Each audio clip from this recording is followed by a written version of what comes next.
Welcome to Sweet Life Beat Life. We hope this video helps. You start by ensuring your Tally Prime version matches the backup.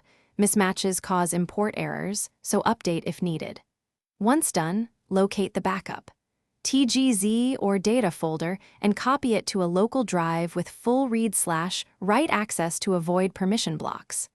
Next, open Tally Prime and select the target company, or quickly create a placeholder company with similar settings. This gives Tally a target path for the restore operation and prevents accidental overwrites. You now run the restore from Gateway of Tally. Press Alt plus F3 and choose Restore, then point to the local, TGZ or folder.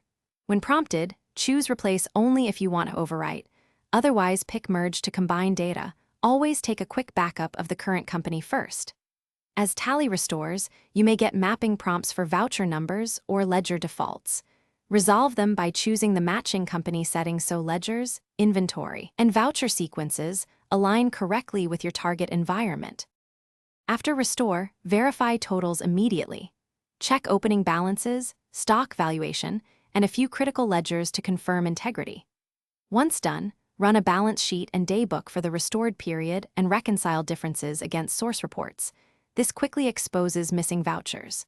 If you encounter errors or missing data, inspect Tally log files and file permissions, then retry restore or perform manual data import of specific masters or vouchers. For persistent problems, export logs and contact. Thanks for watching. Consider subscribing if we helped you.